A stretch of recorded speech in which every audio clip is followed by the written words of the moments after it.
Last week, we talked all about accountability and knowing where you're going and how to get there and how to increase your self awareness to make sure that you are actually being accountable. But what if you just can't seem to take action? Like you understand where you need to go, you understand what you're trying to do, you know all the things that you need to know, you've written it down 25 times, but you're not taking action. And I know I've been there and I've asked myself many times, like, why is taking action so hard? And there are a multitude of reasons that it could be. But first, I'm going to talk to you today in what the point of action can be, because sometimes it just takes a little mindset shift, right? Well, taking action, basically the catalyst to growth, right? And when we have some growth, it creates momentum. Like we want to keep showing up and we want to keep taking action because we're getting that feedback that makes us feel good and makes us want to show up. But what happens when that motivation isn't there, right? And you just have to push yourself. Well, you start to procrastinate, and we all know what procrastination does, right? It just slows you down. You're not taking any action. You're not doing anything. And then we lose that momentum. Then we start to feel like a failure. It's just a downward spiral. So in today's video, I really want to talk to you about a few different tactics that you can do, a few mindset changes that are really going to help you so that you can start taking the action, even when you don't want to, even when you are feeling unmotivated, because truly it is a reframe. And that's what we're going to talk about in today's video. So what's up, Fierce Visionaries? Welcome back to the Practice Your Perfect podcast. I'm Ashlee Tate. And if you're new to this space, welcome.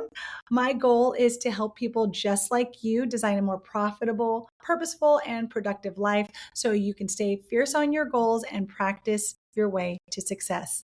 And we can do it together. So the first thing about, building up a,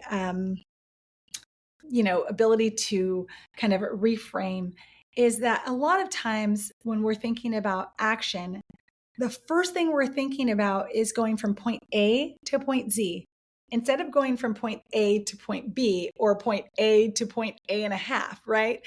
We want to see all the way through. And I think that's great. And when we are in our resets and we're in that mode of doing the 161 and we're thinking big and we need to be future focused and all of those things, then yes, I want you guys to think big. I want you to go from point A to point Z, because we don't need to know how to get from point A to point Z when we're thinking big, right? We just want to know what our ultimate vision is. That's kind of our goal with doing that method. But on a day-to-day basis, when we're waking up to take some action and do the next thing to propel us forward, we want to create momentum. And however you need to do that, it really is all about just moving forward, right? So the first thing you want to do is, and what really holds a lot of us back, is starting too big, okay? Starting from that point A to point Z. So I want you to think about starting with micro commitments to yourself. And micro commitments are just things like, tomorrow I'm going to wake up at 5:30. Tomorrow I'm going to create one video. Tomorrow I'm going to do X, whatever that may be. And that's really where you want to have your mindset on a day-to-day basis. Tomorrow I'm going to do this, because you can hold yourself accountable for tomorrow. You may not know what's going to happen, 2, 3, 4, 5 weeks from now, months from now. You may not know. We just know that our eye is on the ultimate goal and we want to stay fierce on that. So when we write down our next day, we know what we're trying, why we're doing what we're doing tomorrow to get there. So think of this as like your MVP, okay? Think of this as like your minimum viable product. Now, this is from Eric Ries in his Lean Startup book. I love this book. I've shared it on this channel before. I love it. So basically, the point of that is you're deciding to start a business, let's say, or a nonprofit, or whatever your big idea is. You're thinking about starting that. Well, instead of starting a full-fledged business and going from point A to point Z, like how am I going to make all this money and blah blah blah, you just start a project and you test it. You try it and you test it. You talk about it. You think about it. You start to move forward. Like, what's the next best thing you can do to take action? The next thing that's going to get you closer to bringing this idea to fruition. So it doesn't all have to be thought out and know everything that's going to happen, but you start with that micro commitment and you do the first next thing that needs to be done to get you closer to it. Number 2, a lot of times what holds us back from taking action is that we're looking for perfection instead of looking to practice. And that's part of having your minimum viable product, right? Like I love the idea of having a minimum viable product because this can apply to everything in your life. It can apply to getting up and working out. Maybe you don't know exactly which workout you're going to do every single day, but you're going to start with, I have to wake up at 5:30 in order to do the workout. So let's practice waking up at 5:30, and then we will eventually get to the workout. But the idea is, what is the first hurdle that you need to get over in order to make that ultimate vision actually happen? Right? We're not going to wake up and go have one workout and then look amazing. No, we know that we have to practice getting there. And so it's giving yourself a little grace to learning along the way as you go, like realizing that you don't know everything just yet, and you might have some trip ups and you might make some mistakes, and that's okay because you're looking to start practicing rather than having perfection. Okay, so number 3 is all about thinking that you should somehow be an expert. I don't even care if you've been doing a business for a long time. A lot of us get tripped up on, oh my gosh, I don't know everything about what I'm doing.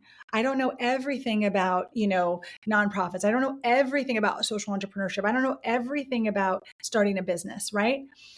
But I do know more than other people who are a little further behind me.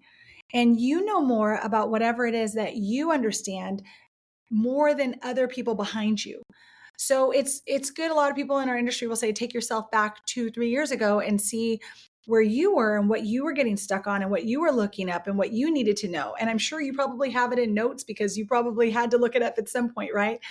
And so realizing that you don't need to be the expert, but you should get in the mode of documenting, right, your process and documenting what you do so that you can share that later for other people. And it also creates a good feedback loop for yourself so that you can create your own feedback cycle while you start reflecting and documenting and things like that. So you can see what works and what doesn't and refine your approach along the way.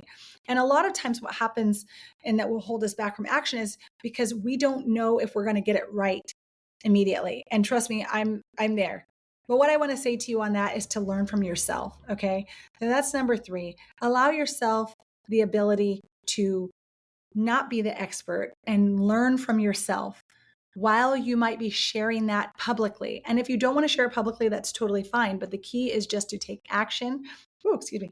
The key is to take action and to allow yourself to refine your approach. Like give yourself the space and room to refine your approach and realize that it's not going to be perfect right away.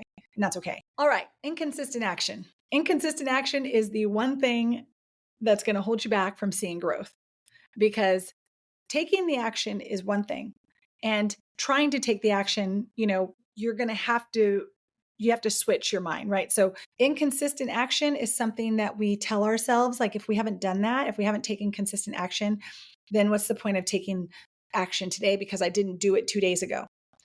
But what you have to shift that from is trying to make consistent practice. So if you've ever done a sport, there are days when you've missed practice, right? And that's okay. You missed the practice, but you're going to come to the next practice. You're not just going to give up on the sport. You're going to keep going to practice. You're going to keep showing up. You don't lose a ton because you're practicing. You're always practicing getting better.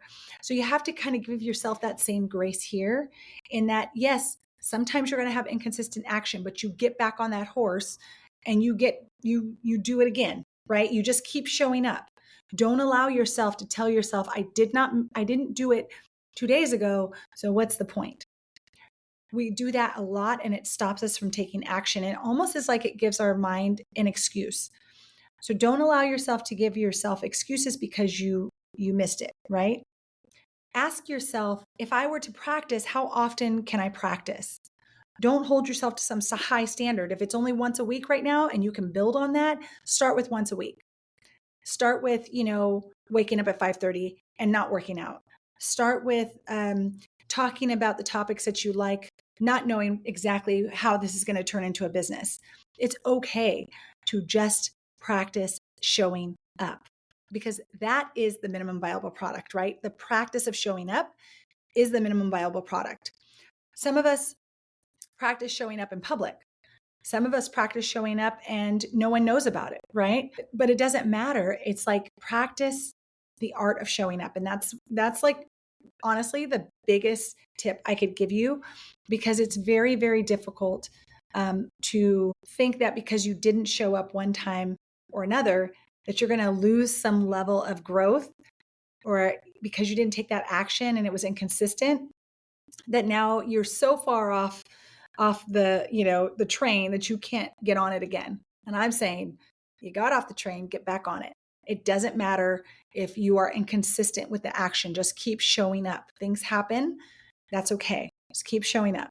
So that is like my biggest piece of advice. I talk to so many clients who go through that, and I just want to make sure that you understand that this is so incredibly key to seeing growth and creating momentum, that you cannot allow yourself to just stop because you didn't show up one or two times. Okay. So that's that. Okay. I don't want to harp. So number 5, and the last one, is the reason we don't take action, and what stops us from taking action sometimes, is because we think we've lost our way. And maybe you're not exactly where you thought you were going to be, but you didn't lose your way. But it might be time for a pivot. Maybe you no longer, oh gosh, this mic, sorry guys. Maybe you no longer love what you're doing, and so you want to shift gears, or you're not loving it so much that you want to keep doing it every day. That's okay. Ask yourself if maybe there's a new opportunity in this that you need to pivot towards. A lot of people are afraid of changing what they've done because everybody's been seeing them do this one thing. But I want you to know that you don't have to stick to any one thing. I just want you to keep moving forward. It doesn't matter if you got knocked off, right? We want to take advantage of those new opportunities. Don't be afraid of new opportunities, okay? Because honestly, the path to success is never linear. If you ask people about their path to success, you're going to hear they went over here, then we went over here. I didn't do well here, so I ended up over here. It's okay. The difference between people who actually achieve success and the people who don't is that one of them just kept going forward. The other one was stagnant and they just stopped. Don't be that person. Go take the action, okay? Just enjoy your journey. Stay focused on your known ultimate destination of success, and just keep doing what it takes to do that next thing, whatever that is. Now, when you take steps towards your goals, remember that you're learning and you're adapting and you're improving, because when you're taking those steps, it is all practice and it's all feedback. It's all understanding, something more about yourself, learning something deeper about yourself. This is your own individual journey, and taking action, whatever type of action it is, when you know where you're trying to go, the most important piece, like there's no other piece of it that's that important. Like doing the resets, doing the 161, all those things are part of your journey. It's helping you understand where you're trying to go. Like you may not have the final answer. You may not know, you may not even end up in what your ultimate success is right now. Like when I started doing YouTube, I was thinking about just helping someone figure out, how to start a nonprofit. I had no idea that I was going to turn it into a business. I had no idea that I was going to love YouTube so much and then be here, like 7 years later. So you don't know where you're going to end up, and that's okay. But if you just keep focusing on where you're trying to get, then you'll be living on purpose, because you're always focused on where you're trying to go, right? And the things in between getting there are just part of the journey. It's just part of learning. It's part of exploring, understanding yourself and pivoting and all of those things. But all of those small actions contribute to your overall growth and your overall momentum. So that's all I have for you guys today. Those are the 5 steps to growth by taking action. And I want you to start practicing those things. until our next week. And your future self will thank you. So get out there and unleash your something amazing. And thanks so much for watching and listening. I will see you guys next week. Bye.